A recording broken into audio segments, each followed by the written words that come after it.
Hello guys, nizere ko meze neza. Niba ubonye kino kiganiro, kora subscribe, like na share, nibagiwe gutanga comment. Nyagasani kwishimire. Bikore twikomereza. Ujye umenya ibiganiro tuganira hano kuri channel. Kandi Nyagasani abane namwe kandi abaho umugisha. Isirayeli yari mu bihe by'imvururu, Yerusalemu ikabiri hagati y'imbaraga z'ibihugu bikomeye byari bihanganye, Misiri mu majyepfo na Babylon mu majyaruguru. Abantu b'Abayuda bahoze bayoborwa n'abami bubaha Imana bari batangiye kuyoba kure y'isezerano bari bafitanye n'Imana, ariko nk'uko byahoraga bimeze, Imana yo yagumye kuba indahemuka, ikohereza abahanuzi bayo ngo bababurire, ibashishikarize kugaruka mu nzira yayo. Farawo yashyize Eliyakimu mwene Yosiya ku ngoma mu mwanya wa se Yosiya, ahindura izina rye arimwita Yehowakimu. Yehowakimu mwene umwami w'umukiranutsi Yosiya yagiye ku ngoma mu bihe by'umwijima, ariko atandukanye na se cyane wari warakoze ivugurura ry'umwuka agarura abantu mu kuramya Imana. Yehowakimu yahisemo inzira itandukanye, umutima we ntiwari uri kugana ku Uwiteka, ahubwo wari wuzuye irari ry'ubutegetsi, icyubahiro no gushaka inyungu ze bwite. Kujya ku ngoma kwa Yehowakimu kwaranzwe cyane n'amayeri ya politike nyuma y'urupfu rwa se Yosiya wapfiriye ku rugamba. Farawo Neko wo muri Misiri yakuyeho Yehowazi wari waramusimbuye, ashyira Yehowakimu ku ngoma nk'umwami w'igikoresho kugira ngo akomeze kwiyemeza imbere ya Misiri. Yehowakimu yagiye asoresha abaturage bikabije kugira ngo atange imisoro ya Misiri, ariko nyuma y'iyo mikoranire ya politiki, umutima wa Yehowakimu wari warijimye wuzuye ubugugu n'ubwigomeke.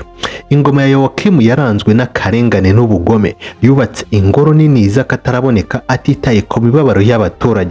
Bibiliya ivuga ko yakoreshaga abakene n'abacyane akabaryamira, handitswe ngo aragowe uwubaka inzu ye mu gukiranirwa n'ibyumba bye byo hejuru mu karengane. Uhatira bagenzi be kumukorera ubusa ntabahe ingororano z'imirimo yabo.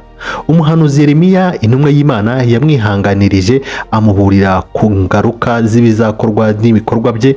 Aramubaza ati, ese utekereza ko uba umwami kuko wihatira kwigana ingoro z'amasederi? Mbese so ntiyaryaga kandi akanywa, agakora ubutabera n'ubukiranutsi, maze bikamugendera neza? Yaricaraga se yaciraga imanza z'abakene n'abatishoboye, bigatuma bigenda neza? Mbese ibyo si byo kumenya Imana?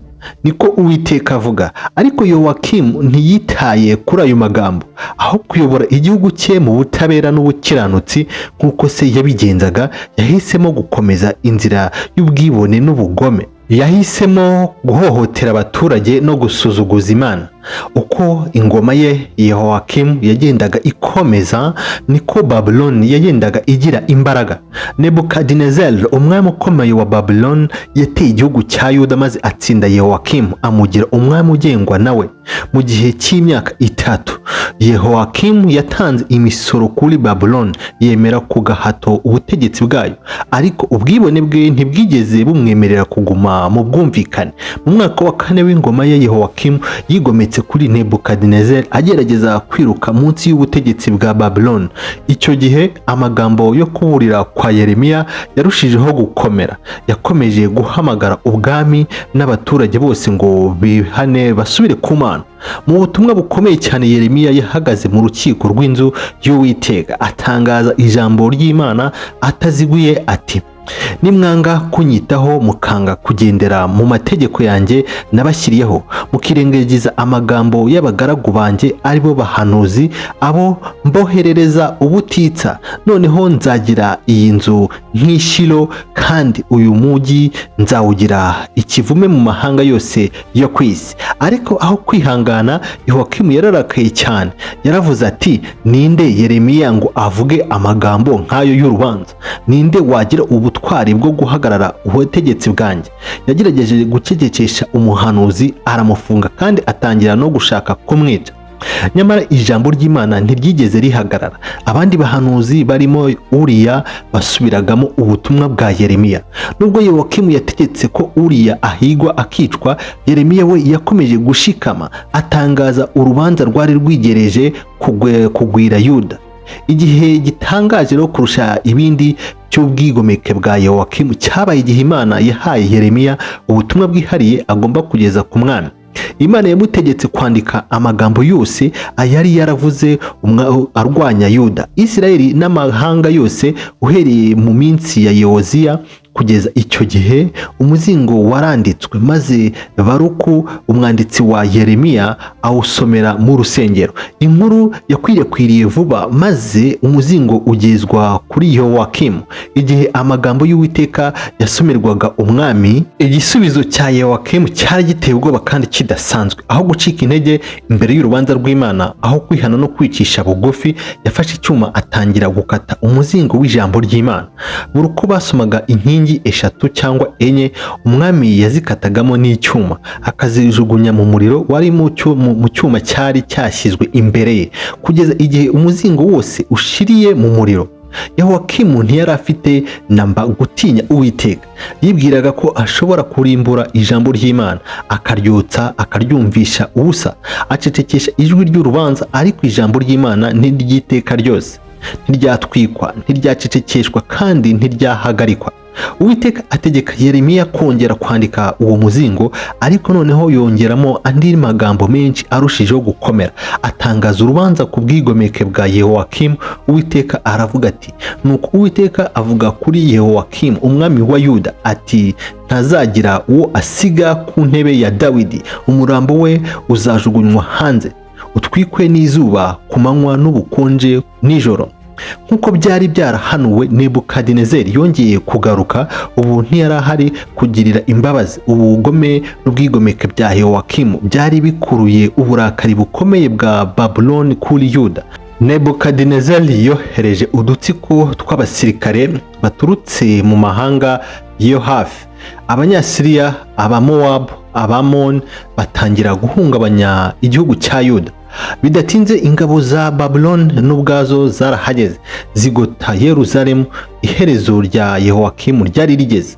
Umurambo we wajugunywe hanze y'umujyi ntawuhamba, nk'uko Yeremiya yari yarabivuze. Umwami wibwiraga ko ashobora kwigomeka ku Mana no kuri Babuloni icyarimwe, ariko ubuzima bwe bwarangiye mu isoni n'agasuzuguro.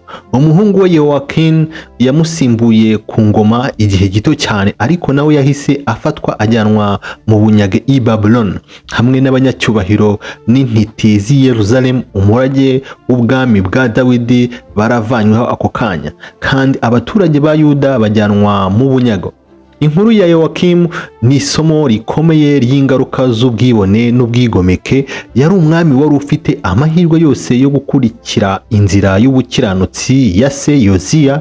Yashoboraga kuyobora abantu mu kwihangana no kwicisha bugufi imbere y'Imana, ariko ahubwo yahisemo kwirengagiza amabwiriza, atwika amagambo y'umuhanuzi ndetse yigomeka ku Mana ubwayo. Nyamara no mu gihe cy'urubanza imbabazi z'Imana zari zigihari.